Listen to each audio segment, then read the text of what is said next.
talaga sabihin kay Vanessa yung totoo. But not now. Siguro pag-uwi ko na lang pag magkasama kami.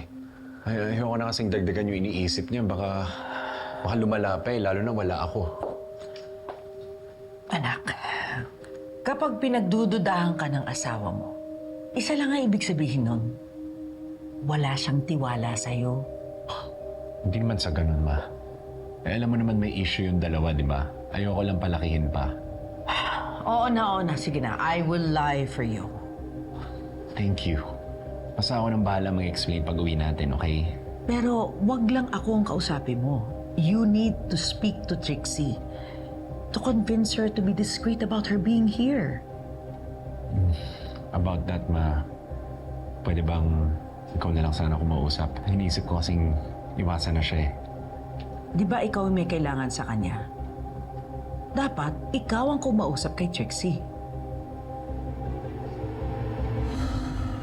Ano pinunta mo dito? Late na.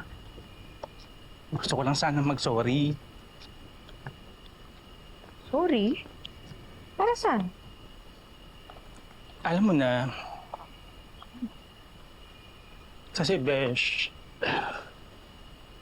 kanina yung mga sinasabi ko about Marco, pinagalitan ako ni Lorraine, sabi hindi daw maganda na pinaparaning kita about Marco and Trixie. Lalo na wala akong proof na may something daw sila. Ano ka ba? Okay lang yun. Naiintindihan kita. Alam ko namang ayaw mo lang akong masaktan eh. Tsaka, tinatrust ko naman si Marco. Hindi ako lolokohin nun.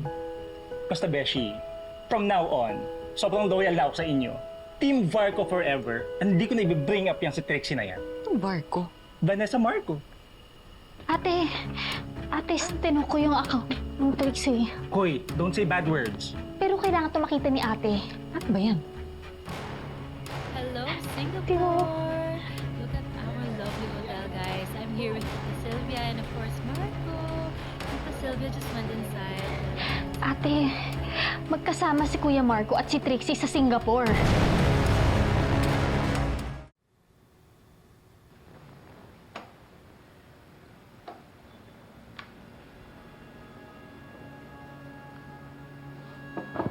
Trixie? Come in! Pasok na ako, ah.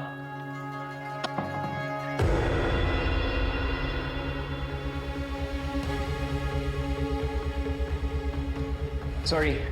Sigurado ka ba ngayon lang po? Ate, ayun yung kaka-upload lang. Hindi mo ba siya pina-follow? Hindi kayo friends? Sabi niya hindi nakasama si Trixie eh.